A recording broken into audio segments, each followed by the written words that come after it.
Welcome to VectorVest special presentation, this week titled, Let the Trend Be Your Friend. My name is Todd Shaffer, Manager of Research for VectorVest, and I'll be your presenter this evening. Where is this market headed? That's the million-dollar question everyone would like answered, and you'll find many people willing to predict the answer. If you're not careful, you can get caught up in the hyperbole. VectorVest doesn't play that game. We deal with data and facts. You need to know what the data and facts tell us about the current state of the market. Dr. DeLito wrote about this in his essay from October 5th of this year. Let's move into the program. From the home page, I'll go to the Views tab, and I've opened the essay from October 5th, 2018. Let's scroll down and we'll join the essay titled October is Just Being October. He writes, the price of the VectorVest composite hit an all-time closing high of $49.03 per share on Wednesday, August 29th of 2018. It's gone down on 14 of the last 26 trading days since then, and the predictions of an imminent bear market have increased. As noted in my essay of September 14th, 2018 concerning the next bear market, VectorVest disagrees with these predictions. All of them were based on anecdotal, flimsy information. VectorVest doesn't work that way. We deal with data and facts. Our analysis of the facts tells us that stock prices are driven primarily by the trends of corporate earnings, inflation, and interest rates. The trends of these critical factors are documented and reported each week in the climate section of these views. Long-term trends may be seen on the market timing graph. Our firm belief is that the stock market is in a bull market scenario as long as earnings are rising.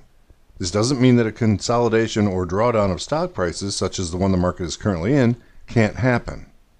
Of course, VectorVest also tracks and analyzes market direction. In the strategy section of the August 31st, 2018 views, we noted that our key market timing indicators were not at extremely healthy levels, and prudent investors needed to be very careful. Our timing indicators got weaker throughout September and began to plunge after the Fed raised interest rates last Wednesday. Does this mean we're on the verge of a bear market? The answer is no. The market climate graph shows that earnings are rising nicely, and the earnings trend indicator has been getting stronger. However, the Fed chairpersons are robotic. They always continue to raise interest rates until they stifle the economy and cause earnings to trend lower. This will take a lot of time to play out. So tonight we'll take a look at this information so we can understand where the market's heading. And the best place to start is with our watch list of the S&P 500. So we'll click on the Viewers tab. In the watch list file, we'll go down to S&P watch lists, and we'll click on the S&P 500. In this watch list, we have the component stocks of the index, and on the bottom line of the watch list window, we have the average value for each of the indicators. If I right-click on that average line, I can view the watch list average graph. On this graph, we have the average price of the stocks in the S&P 500 watch list and the average earnings value of those same stocks. I'm going to change my time frame from an end-of-day graph to a weekly graph, all data. Our graph now contains data all the way from 1995 all the way to current. Each bar now represents 1 week of market action on the S&P 500 watch list price. And of course we have the matching data on the earnings performance on the subgraph below. And what I hope jumps out at you is the undeniable correlation between the earnings performance and the price performance. If I activate a date line, let's go to the earnings peak here in late 2000. Earnings peaked, prices peaked. Earnings pulled back, prices pulled back. Earnings peaked, prices peaked.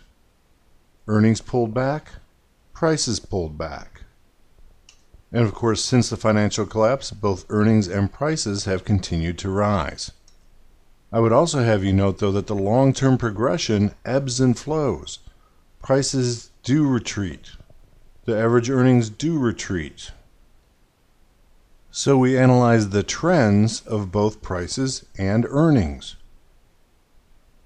As Dr. DeLito indicated, Earnings is one of the critical macroeconomic factors that we track in our climate section of the VectorVest views. There, they're documented and reported each week.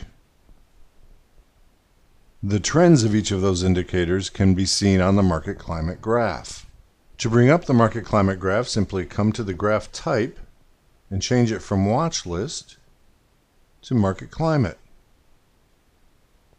The market climate graph, if I open the graph control panel, lists all the parameters that are listed in the climate section of the views. When you see the little VV suffix, that means that's the trend analysis on our familiar 0 to 2 scale for each of those indicators. So we're interested in looking at the S&P earnings and the trend analysis of those earnings. Let's put them on our graph.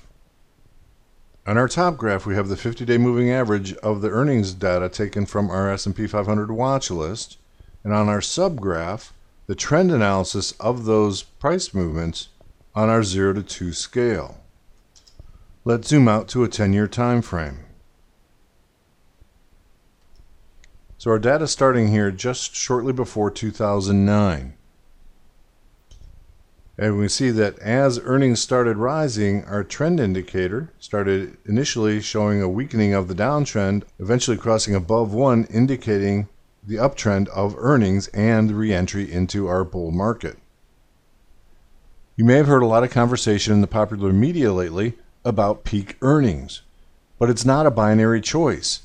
We can still have rising earnings even though the trend strength or the growth rate may be slowing. The key is, before the analysis can enter into downtrend, the earnings themselves will have to pull back. In other words, actually roll over and start heading lower. If we zoom into our 1-year time frame again, we can see easily that earnings and their trend indicator are still rising. We obviously can't start trending lower until earnings start falling. Now this is the macro, or the 30,000-foot view. The bull-bear market sets up the context for our market timing indicators, the price action indicators. As Dr. DeLito commented, we can still have consolidations, pullbacks, corrections in the short term. So we need a set of tools that gets us closer to the daily action. Our market timing system gives us those tools to help us with these shorter term perspectives. I like to start any discussion of our market timing system on the home page of VectorVest. I like to start here because the home page encapsulates all the information coming from the market timing system.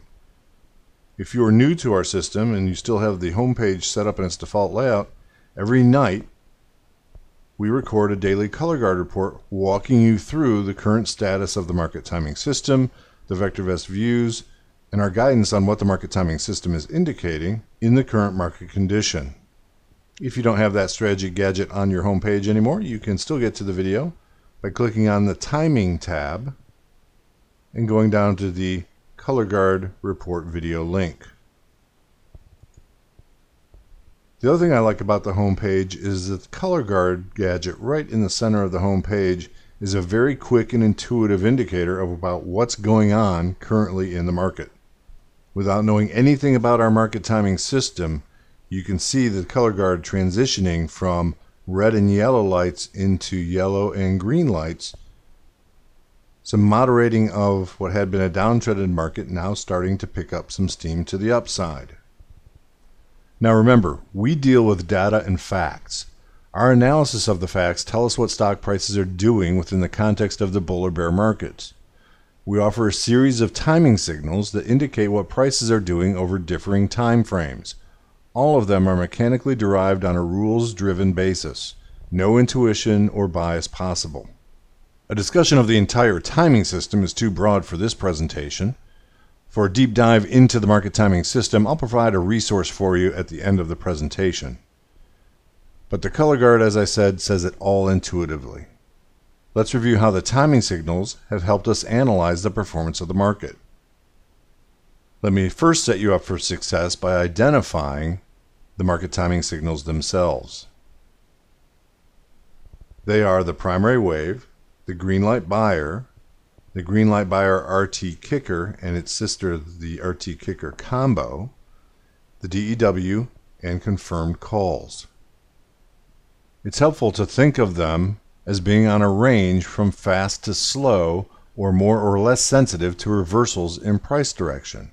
So let's think of them as being on a continuum from fast to slow.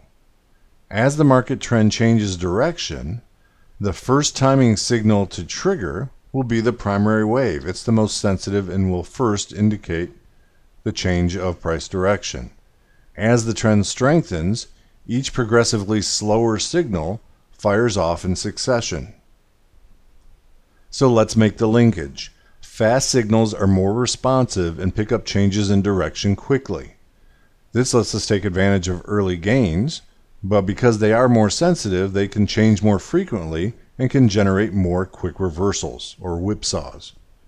Slow signals that are less responsive to changes in direction means that you'll likely miss the early part of any move, but will also suffer fewer reversals. So you want to strike a balance between a signal that gets you in early enough to capture the gains, but keeps you out long enough that you're confident the trend is likely to continue.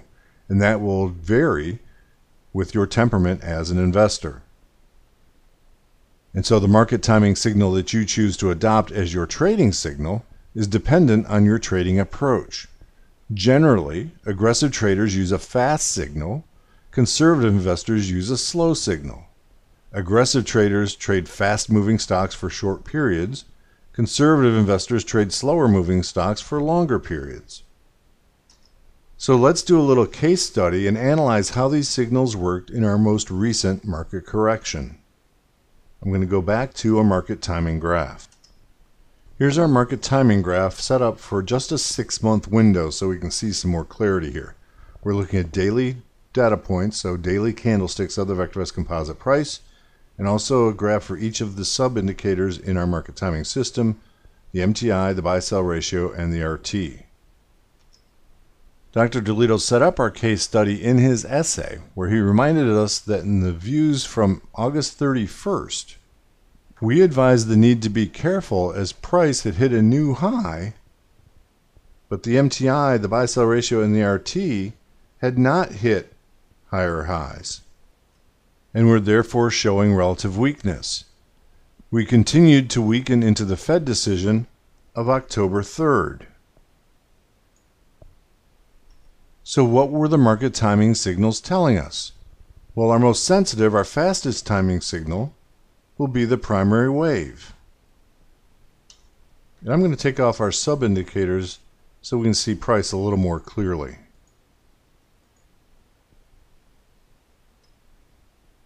I'll close the control panel, and we can overlay the primary wave signals on our market timing graph. So each green arrow indicates the primary wave up, and every red arrow indicates the primary wave changing to down. The rules for this signal are to look at the change in the VectorVest composite price on a 5-day basis. If the price is lower than it was 5 days ago, we'll get a red arrow. If the price was higher than it was 5 days ago, we'll get a green arrow. Because it's very sensitive to changes in price direction, you can see it generates a lot of signals. But you can see it was also the first to indicate the correction. So is that too fast for you? Well, you may not want to sell all your positions and go short on the primary wave change, but you certainly can stop buying new long positions. Our next fastest or most sensitive timing signal is the green light buyer. This signal looks to the price column of the color guard on the home page and indicates when a new green light appears in that price column. We can overlay those signals. The green triangle means there was a fresh green light. A yellow circle means that light changed to either yellow or red. The red triangle is a confirmed down call. Here we see we continue to get some green lights as the market rallied after the high, but those green lights really stopped generating into the correction. Our next timing signal, the green light buyer RT kicker, uses moving averages on our RT indicator to indicate whether there is building bullish or bearish momentum in the RT indicator to confirm those green lights. It may help to see that graphically, so let me add that layout.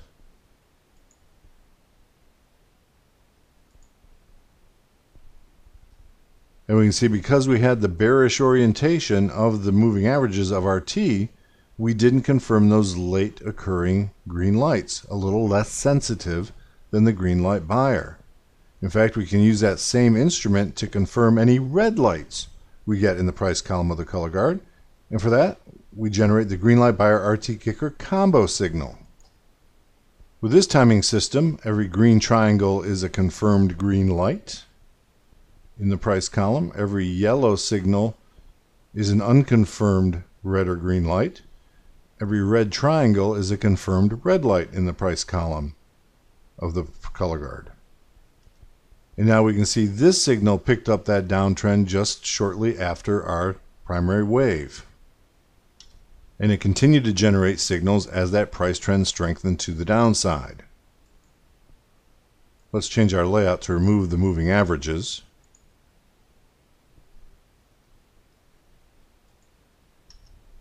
And so again, the kicker combo rules slowed down the timing signal. We're getting fewer signals and fewer reversals. Our next timing signal is the DEW timing signal. This is based on a series of technical studies, but we see that it flashed to the downside shortly after our kicker signals and remains down. And finally, our slowest, most conservative timing signal, the confirmed call, triggering shortly after the DEW signal. This signal is generated when the price of the VectorVest composite has fallen or risen for 2 consecutive 5-day periods, and that movement is confirmed by the buy-sell ratio being above or below 1, indicating more buy or sell recommended stocks in the database, confirming that price move.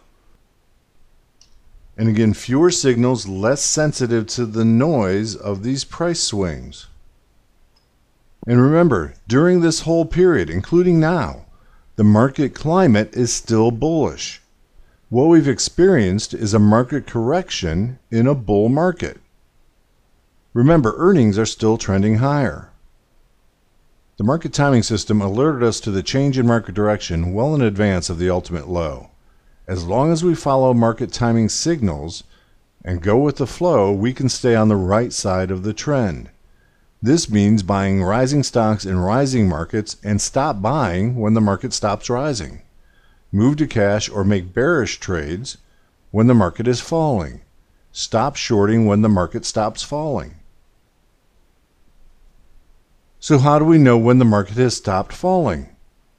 Well, when it starts rising. It's simply the mirror image of what we saw to the downside. Just the same way we identified the downtrend, we'll look for a change in market trend to the upside. So the first timing signal that we'll get is a change to the primary wave. So let me put the primary wave signals back on.